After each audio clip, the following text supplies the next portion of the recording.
예수님께서 태어나셨습니다. 할렐루야. 우리 자유계시 성도님들께 우리 성탄절 인사 메리 크리스마스로 인사하겠습니다. 메리 크리스마스. 여러분, 메리 크리스마스의 뜻을 아시지요? 뭡니까? 기쁘게 예수님을 예배합시다. 기쁘게 예수님을 예배합시다.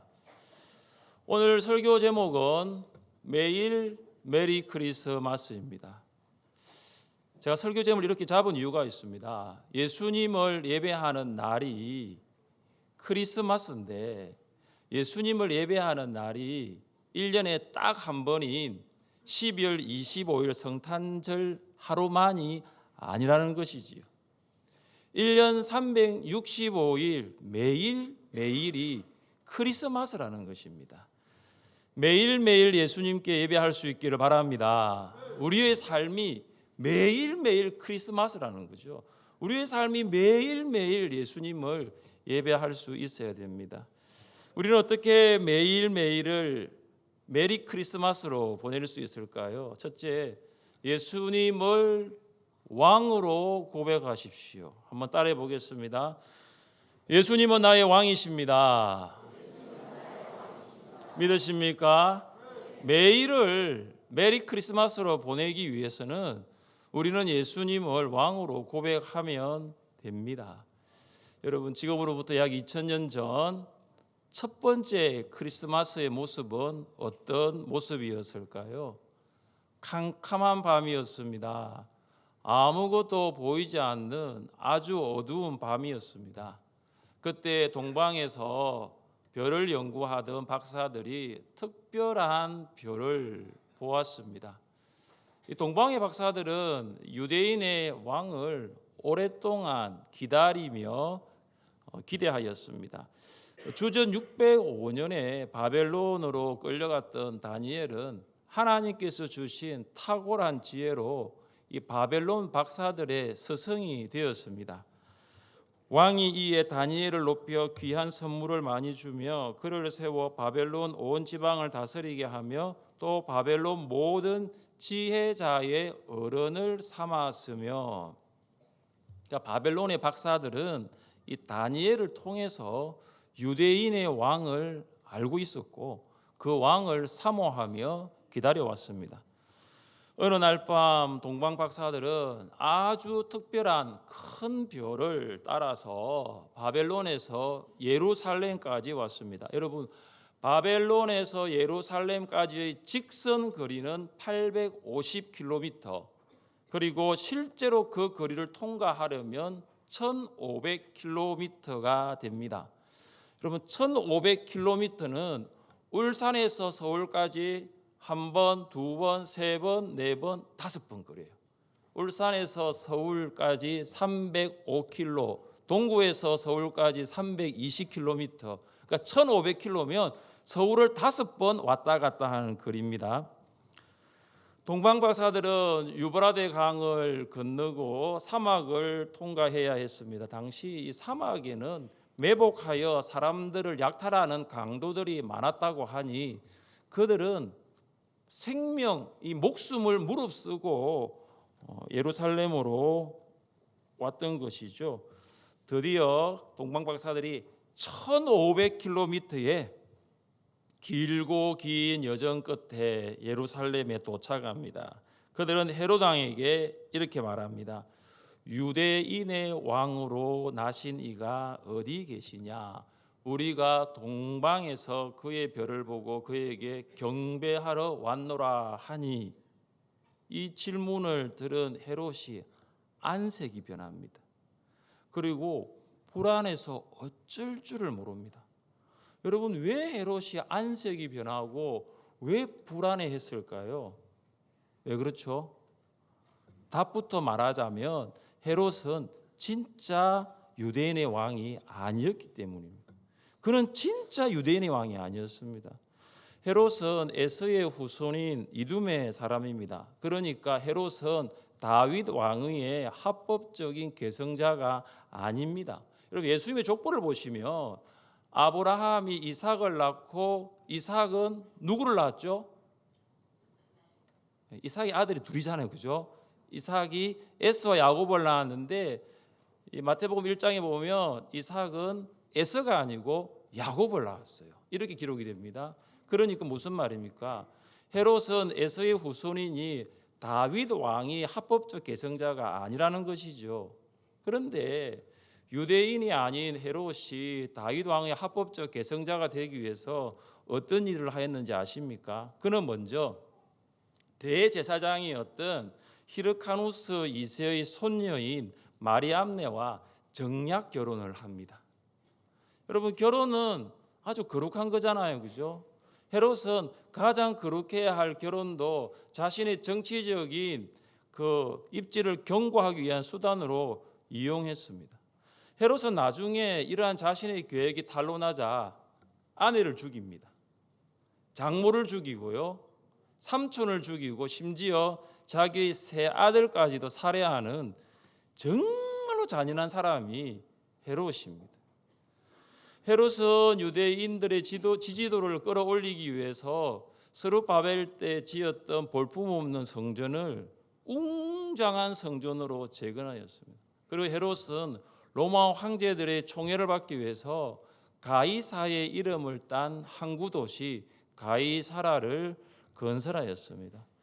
여러분, 헤롯 어떤 사람입니까? 그는 유대인이 아니었기 때문에 늘 신분의 컴플렉스를 가지고 있었어요. 왕자에는 앉아 있지만 누군가가 자기를 이 왕자에서 끌어내리지 않을까 늘 불안해했던 사람이 헤롯입니다.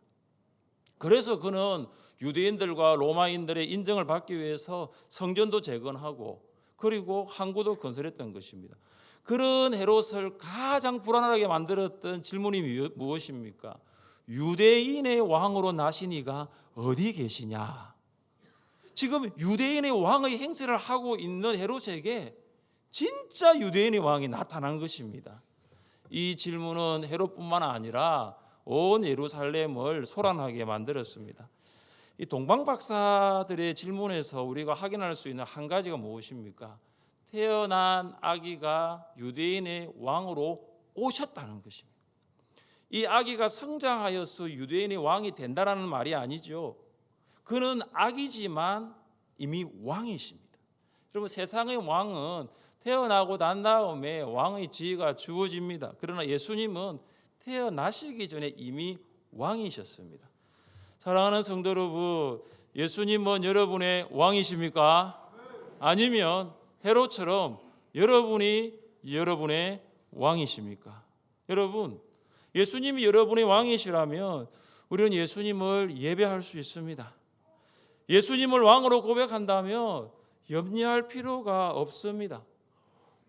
왕이신 하나님께서 나를 다스리는데 내가 무엇을 염려할 필요가 있습니까? 사람들은 다른 사람과 비교하면서 이 외모에 대한 컴플렉스를 가지고 있어요. 혹시 여러분들 중에는 그런 분 계십니까? 외모에 대한 컴플렉스. 또 사람들은 다른 사람과 비교하면서 학력에 대한 컴플렉스를 가지고 있습니다. 학력만 이야기하면은 왠지 컴플렉스가 있어요.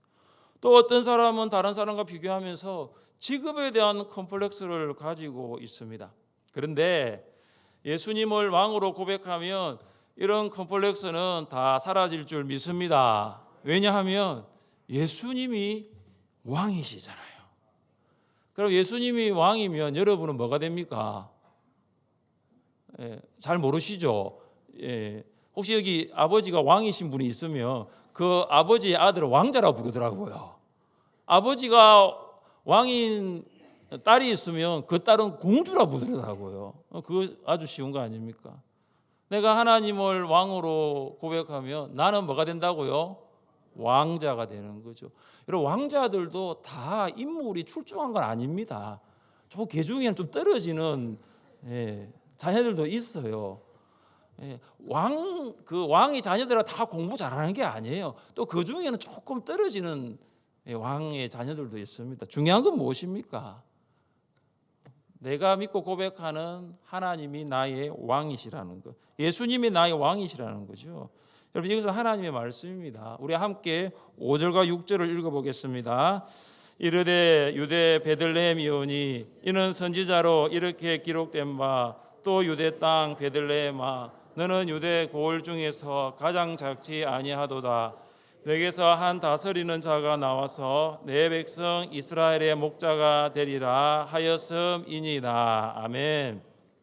여러분, 여기 말씀이 구약 미가 5장 2절 말씀입니다. 미가 5장 2절에 따르면 예수님은 우리를 다스리는 왕이다라고 나와 있습니다. 여러분, 왕의 가장 특징이 무엇입니까? 왕의 가장 큰 특징은 다스림이죠. 다스림. 세상 나라의 왕은 왕이지만 잘 다스리지 못할 때가 많습니다. 그러나 하나님 나라의 왕이신 예수님은 다릅니다. 여러분이 예수님을 왕으로 고백하면 예수님은 여러분을 다스립니다. 여러분의 외모도 다스립니다. 여러분의 학력도 다스립니다.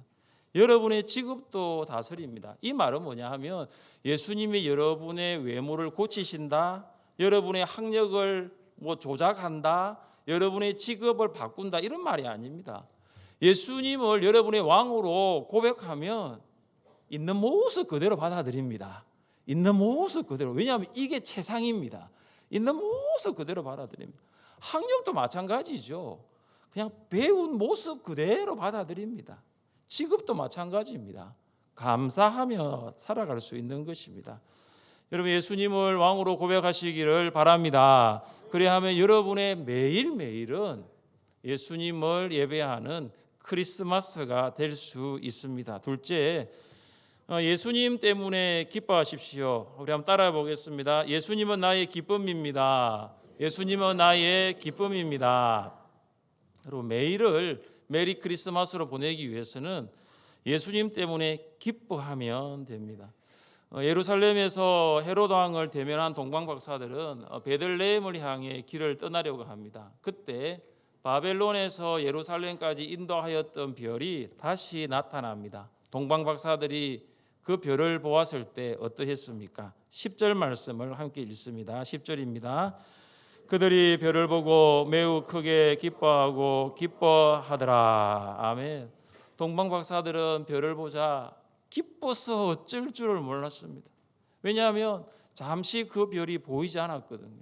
근데 보이지 않았던 그 별이 다시 나타났기 때문입니다. 별은 앞에 쓰고 동방 박사들은 뒤에서 별을 따라갑니다. 저는 이 10절을 읽으면서 이 별이라는 이 말 대신에 제가 예수님을 한번 넣어 보았어요. 예수님을 넣고 이렇게 읽어보았습니다. 그들이 예수님을 보고 매우 크게 기뻐하고 기뻐하더라. 전혀 어색하지 않습니다. 성도는 예수님 때문에 기뻐서 어쩔 줄을 모르는 사람이죠. 예수님 때문에 기뻐서 어쩔 줄을 모르는 사람이 성도죠. 왜냐하면 예수님 그분이 기쁨이시기 때문입니다. 여러분, 성경에는 아주 오래전 예수님이 태어나시기 전 예수님을 보고 기뻐서 어쩔 줄 몰랐던 한 사람이 나옵니다. 그 사람이 누구일까요? 예수님이 태어나기 전에 예수님이 오실 것을 보고 너무너무 기뻐서 어쩔 줄을 몰랐던 한 사람이 나옵니다. 그 사람이 누구일까요? 네, 대답이 다양합니다. 제가 정리하자면 아브라함입니다. 성경을 읽어보시면 아실 것입니다. 요한복음 8장 56절이죠. 너희 조상 아브라함은 나의 때에 볼 것을 즐거워하다가 보고 기뻐하였느니라. 여러분, 아브라함은 예수님의 때를 보고 기뻐합니다. 여러분, 아브라함은 예수님이 태어나기 전 2000년 전의 사람이에요. 아브라함이 직접 예수님을 본 것은 아니에요. 그러나 아브라함이 본 것은 육신으로 것은 예수님을 본 것이 아니고 언약의 주인 되시는 예수님을 본 것입니다. 그런데 여러분, 우리는 하나님의 언약인 성경을 통하여 예수님을 봅니다. 우리는 성경을 통하여 오실 예수님, 구약의 예수님도 볼 수 있고, 우리는 성경을 통해서 오신 예수님, 신약의 예수님도 볼 수 있고, 우리는 성경을 통하여 다시 오실 재림의 예수님도 볼 수 있는 거죠. 그래서 우리는 성경에 나타난 예수님을 통해서 그 예수님 때문에 기뻐할 수 있는 것입니다. 여러분, 예수님 때문에 욕을 먹고 박해를 받은 적이 있습니까? 예수님을 전하면 박해를 받을 수 있습니다. 예수님의 몸인 교회를 봉사하면 욕을 먹을 수도 있고요. 그래서 혹시 심신이 힘들었던 적이 있습니까? 우리는 이런 말을 들으면 내년에는 봉사를 안 해야 되겠다. 올해까지 봉사하자. 이제 한 주 남았다. 이렇게 할 수 있을지 몰라도 여러분, 우리는 그렇지 않아야 합니다. 우리는 사람의 말을 듣고는 실망하고 낙심할 수 있어도 우리는 예수님 때문에 기뻐할 수 있는 사람입니다. 같이 한번 읽어보겠습니다. 나로 말미암아 너희를 욕하고 박해하고 거짓으로 너희를 거슬러 모든 악한 말을 할 때에는 너희에게 복이 있나니 기뻐하고 즐거워하라. 아멘. 여러분, 욕을 먹고 박해를 받고 심신이 힘들 때에 예수님 때문에 기뻐할 수 있습니다. 할렐루야. 이 말을 직접 들었던 사람이 베드로예요. 이 말을 직접 들었던 베드로가 이 말씀을 다시 전합니다. 이 말씀을 다시 전하면서 베드로가 이렇게 말합니다. 예수를 너희가 보지 못하였으나 사랑하는도다. 이제도 보지 못하나 믿고 말할 수 없는 영광스러운 즐거움으로 기뻐하니. 베드로는 예수님을 직접 보았잖아요. 그러나 초대교회 성도들 중에 많은 성도들이 예수님을 보지 못했습니다. 그런데 예수님을 보지 못했는데도 예수님을 사랑했습니다. 왜 그들이 예수님을 사랑했을까요? 예수님 때문에 기뻐하였기 때문입니다. 사랑하는 성도 여러분, 여러분 무엇 때문에 기뻐하십니까? 세상 때문에, 세상의 것들 때문에 기뻐하는 것은 영원하지가 않습니다. 왜냐하면 세상과 세상의 것들은 영원하지 않기 때문입니다. 여러분, 세상에서 영원한 것은 없습니다. 우리 여기 교회 옆에 있는 아파트도 이제 지은 지 10년이 다 되어 갑니다. 여기저기 문제들이 나타나고 있습니다. 아파트 10년 되면 이제는 수리할 때가 많습니다. 그러니까 세상의 것들은 여러분 영원하지 않는 거예요. 우리가 정말로 기뻐해야 할 것은 세상과 세상의 것들이 아닙니다. 우리는 예수님 때문에 기뻐해야 될 줄 믿습니다. 여러분, 예수님 때문에 기뻐하는 것은 영원한 거예요. 왜냐하면 예수님이 영원하신 하나님이시잖아요. 예수님 때문에 기뻐하십시오. 그래야만 여러분의 매일이 크리스마스가 될 수 있는 것입니다. 셋째, 마음을 다해 예수님을 예배하십시오. 한번 따라해 보겠습니다. 마음을 다해 예배하겠습니다. 마음을 다해 예배하겠습니다. 드디어 동방박사들은 별의 인도를 따라서 베들레헴에 도착합니다. 11절 말씀을 함께 읽겠습니다. 11절입니다. 집에 들어가 아기와 그의 어머니 마리아가 함께 있는 것을 보고 엎드려 아기께 경배하고 보배압을 열어 황금과 유향과 몰약을 예물로 드리니라. 아멘. 동방박사들은 아기 예수님을 보고 엎드려 예배했습니다. 예수님을 딱 보고 그냥 가만히 서 있을 수 없었어요. 그래서 엎드려 예배를 드린 거죠. 여러분, 이 얼마나 벅차오르는 간격입니까? 바벨론에서 예루살렘까지 몇 킬로였다고요? 1500km. 여러분, 1500km의 긴 여정이 결코 헛되지 않았습니다. 여러분이 박사들이 예수님을 보고 엎드려 경배했던 이 감격, 여러분 혹시 경험해 보신 적 있으세요? 길고 긴 여정 끝에 정말 말 그대로 산을 넘고 강을 건너 그 광야를 지나 길고 긴 여정 끝에 동방박사들 예수님을 만났던 것처럼 여러분이 길고 긴 여정 끝에 누군가를 만났을 때의 그 감격, 여러분 경험해 보셨어요? 이번 제3회 미얀마 단기 선교는 현지 사정 때문에 3개월 정도 연기되어서 8월이 아니라 11월에 갔습니다. 김해 공항에서 미얀마까지 3,500km입니다. 물론 저희가 3,500km를 비행기 타고 갔지만 그래서 3,500km를 가서 만달레에 도착했습니다. 울산에서 출발한 지 24시간 만에 만달레에 도착해서 김선무 선교사님을 딱 만났습니다. 김선무 선교사님이 만달레 공항에 딱 기다려 계셨어요. 김선무 선교사님을 딱 보았을 때 그 감격은 잊을 수가 없습니다. 제가 그때 김선무 선교사님과 허그를 했거든요. 자, 이 시간 이성은 괜찮아요. 이성이 부부가 앉았으면 괜찮아요. 허그에 괜찮아요. 그러나 부부가 아니면 허그를 상가해 주시고, 동성은 괜찮습니다. 우리 권사님들끼리 자 허그 한번 해봅시다. 시작. 아니 남자끼리 괜찮다니까요. 앉아. 자, 이제 이해가 잘 안 되시는 분들은 집에 가셔서 목사님 무슨 말을 했는지를 묵상해 보십시오. 뭐 이성은 안 되고 동성은 괜찮고 부부는 된다는데 이게 도대체 무슨 말인지. 예. 정말 반가웠습니다. 와, 탁 안았습니다. 바벨론에서 예루살렘으로, 예루살렘에서 베들레헴으로 길고 긴 여정 끝에 동방박사들이 예수님을 만났어요. 그 보고 싶었던 예수님, 그렇게 기다리며 사모했던 그 예수님을 보고 엎드렸습니다. 동방박사들은 아기 예수님을 왕으로 고백한 것입니다. 그들은 아기 예수님의 왕적 권위를 인정한 것입니다. 여러분, 이것이 예배입니다. 예배는 예수님을 왕으로 고백하고 엎드리는 것입니다. 시편 성도는 이스라엘 백성에게 하나님께 이런 예배를 드리자고 권면합니다. 같이 한번 읽어봅시다. 오라 우리가 굽혀 경배하며 우리를 지으신 여호와 앞에 무릎을 꿇자. 이것이 예배입니다. 여러분, 예배는 무릎을 굽혀 하나님께 엎드리는 것에서 시작됩니다. 왕이신 하나님께 낮아지지 않을 사람 아무도 없습니다. 오늘 본문에는 예수님을 예배하는 사람과 예배하지 않는 사람이 대조적으로 나타납니다. 예수님을 예배한 사람은 동방박사들이고 예수님을 예배하지 않은 사람은 헤롯 왕, 예루살렘에 있는 대제사장들, 그리고 서기관들입니다. 여러분, 1500km를 이동하여 베들레헴에 도착한 동방박사들은 예수님을 예배했습니다.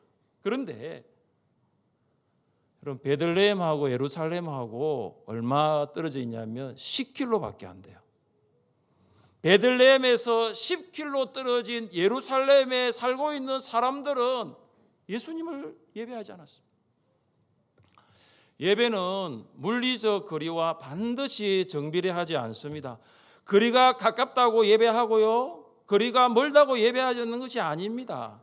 여러분, 1500km 떨어져 살던 동방박사들은 예배하였는데 고작 10km, 여러분 고작 10km 떨어져 있던 예루살렘 사람들은 예배하지 않았습니다. 물리적 거리보다 더 중요한 것은 마음의 거리입니다. 심적 거리죠. 여러분, 심적 거리가 물리적 거리를 압도한다는 거 아세요? 아무리 물리적 거리가 멀어도 심적 거리는 이 물리적 거리를 압도할 수 있습니다. 여러분, 1500km가 10km를 압도해 버린 거예요. 15km도 아니에요. 150km도 아니에요. 1500km가 어떻게 10km를 압도했습니까? 그것은 예수님을 지식적으로 아는 것이 아니라 마음을 다하여 사랑하기 때문입니다. 대제사장, 서기관들은 예수님에 대한 지식이 참 많았습니다. 동방박사들보다 훨씬 더 예수님에 대한 지식을 많이 가지고 있었습니다. 대제사장들 대부분이 사두개인들이었고, 그리고 서기관들은 율법사인 바리새인들이었습니다. 헤롯 왕이 그리스도가 어디서 태어날 것인가를 물었을 때 그들은 딱 말합니다. 미가 5장 2절, 그리스도는 유대 땅 베들레헴에서 출생합니다. 딱 이야기합니다. 그런데 10km를 가지 않았어요. 예루살렘에 있는데 10km만 가면 예수님을 예배할 수 있는데 그 10km를 가지 않은 거예요. 그들에게 무엇이 문제였습니까? 그들에게 무엇이 없었습니까? 예수님을 사랑하는 마음이 없었던 거예요. 여러분, 예배는 거리의 문제가 아니라 마음의 문제입니다. 우리가 예수님을 예배하지 못하는 이유가 무엇입니까? 거리의 문제가 아니라 마음의 문제죠. 울산 중구, 울산 남구, 울산 북구, 심지어 경북 경주에서 오는 성도님들이 계십니다.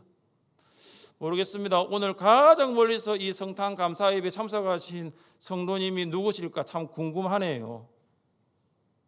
북구에서도 오고 중구에서도 저 멀리서 오는데 왜 동구에서는 오지 못하냐 이거예요. 거리가 문제가 아닙니다. 마음이 문제죠. 어떤 성도는 시내에서 새벽 기도회와 성령 기도회를 오는데 왜 우리는 동구에 살면서도 못 옵니까? 왜 화정동, 방어동, 일산동, 대송동, 전화동, 남목동에서는 못 옵니까? 횡단보도 하나 건너면, 도로 하나 건너면 교회인데 왜 못 옵니까? 거리의 문제가 아니라는 거예요. 마음의 문제예요. 자, 이 시간 손을 가슴 위에 올려봅시다. 자, 가슴 위에 올려봅시다. 가슴 위에 올려봅시다. 자, 여러분, 언제부터 내 신앙이 이 모양이 되었습니까? 언제부터 나의 믿음이 이렇게 되었습니까? 왜 우리는 마음을 다하여 예수님을 예배하지 않고 있습니까? 한번 생각해 보세요. 한번 생각해 보세요. 거리의 문제가 아니에요. 손 내려도 됩니다. 사랑하는 마음, 예수님을 사랑하는 마음이 없다는 거예요. 예수님을 사랑하는 마음이 식어졌다는 거죠. 어쩌면 예수님보다 더 사랑하는 대상이 생겨버렸어요. 세상을 더 사랑해요. 어떨 때는 예수님보다 잠을 더 사랑해요. 예수님을 향한 사랑이 다시 회복할 수 있기를 주님의 이름으로 축복합니다. 그러나 너를 책망할 것이 있나니 너의 처음 사랑을 버렸느니라. 그러므로 어디서 떨어졌는지를 생각하고 회개하여 처음 행위를 가지라. 예수님을 향한 사랑, 예수님을 향한 처음 사랑을 회복할 수 있기를 원합니다. 동방 박사들은 마음을 다하여 예물을 드렸습니다. 그들이 드린 예물 세 가지죠. 황금과 유황과 몰약입니다. 여러분, 많은 사람들이 이제 예물을 세 개 드렸으니까 동방 박사가 세 사람이라고 하는데 동방 박사가 세 사람인지 네 사람인지는 성경에 안 나와 있죠. 여러분, 그들이 드린 예물은 예수님의 신분과 예수님의 사역에 대한 예표적인 성격을 가지고 있습니다. 황금은 왕께 드리는 예물입니다. 이스라엘 백성이 솔로몬 왕께 황금을 드렸던 적이 있습니다. 이처럼 동방 박사들은 왕이신 예수님께 황금을 드렸습니다. 유향은 나무 껍질에 자국을 내어 얻는 송진인데 이거는 성전 제사에 사용되었습니다. 동방 박사들이 예수님께 유향을 드린 것은 예수님께서 죄인을 하나님께로 인도하는 대제사장이시다는 것을 의미합니다. 몰약은 시체를 썩지 않도록 방부제 역할을 하였습니다. 그러니까 무슨 말입니까? 예수님의 죽음을 이 몰약은 나타내고 있죠. 이처럼 예수님은 우리의 죄를 위하여 십자가에 죽으신 구주가 되십니다. 동방 박사들 예수님께 예배드리러 올 때 빈손으로 오지 않았습니다. 그들은 그들이 드릴 수 있는 최선의 예물을 준비하여 드렸습니다. 아낌없이 드렸다는 거죠. 그들은 예수님께 드리는 것을 아까워하지 않았습니다. 요즘 금값이 얼마입니까? 제가 누구한테 물어봐야 될지 모르겠어요. 이재락 장로님, 요즘 금값이 얼마예요? 한 돈이 얼마입니까? 40만 원 합니까? 40만 원. 예. 50만 원. 예. 60만 원. 예, 저 올라가고 있네요. 네. 예, 동방 박사들이 예수님께 한 돈을 드릴 리는 만무하고요. 한 돈이 요거밖에 안 되는데 이렇게 드리진 않고 아마 좀 크게 드렸겠죠. 우리는 이런 동방 박사들의 마음을 보면서 모습을 보면서 우리의 모습을 생각합니다. 여러분, 방금 전에 우리가 성탄 감사 헌금을 드렸습니다. 여러분, 최선의 헌금을 드렸습니까? 여러분이 드릴 수 있는 가장 최선의 헌금이었습니까?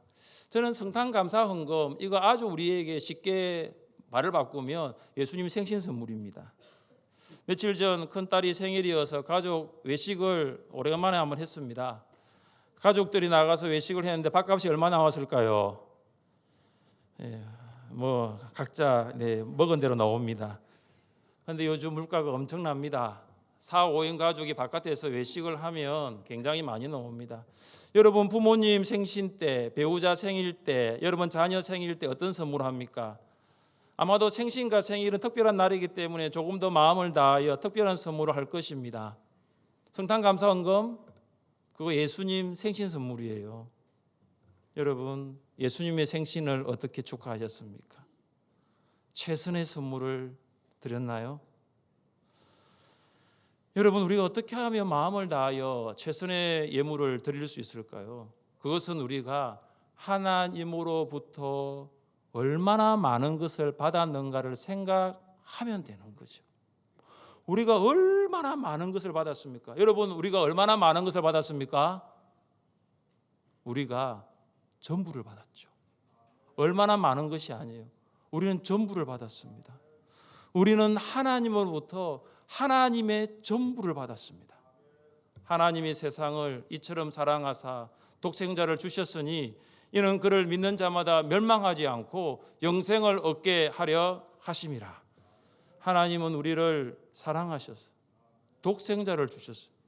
하나님은 우리를 사랑하셔서 하나밖에 없는 독생자를 주셨습니다. 하나님은 우리를 너무나 사랑하셔서 독생자 예수 그리스도를 주셨습니다. 여러분, 오늘 자녀들과 함께 오셨는데요, 여러분, 그 자녀가 여러분 전부 아니에요. 그렇죠. 아마 그 자녀 여러분 전부일 거예요. 이거 내 새끼, 이 애는 내 전부예요. 이 아이는 나의 전부예요.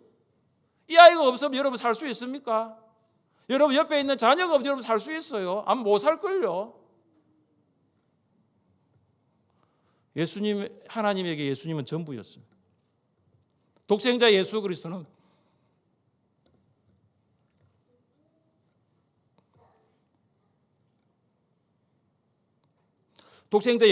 하나님의 전부입니다. 왜냐하면 예수님이 곧 하나님이시기 때문입니다. 여러분, 예수님은 하나님의 본체이십니다.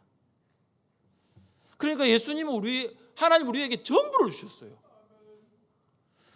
하나님께서는 2000년 이 땅에 육신을 입은 사람의 몸으로 오셔서 왕이면 섬김을 받으셔야 되는 거예요. 근데 그 왕이신 분이 섬기셨어요. 하나님께서는 우리를 구원하시기 위하여 십자가에 모든 물과 피를 다 쏟으셨습니다.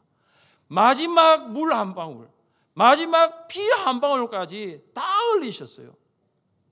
여러분, 하나님께서 우리에게 전부를 주셨습니다. 그래서 우리가 구원받은 거예요. 여러분, 우리가 구원받았다는 것은 무슨 말입니까? 이미 전부를 받았다는 거예요.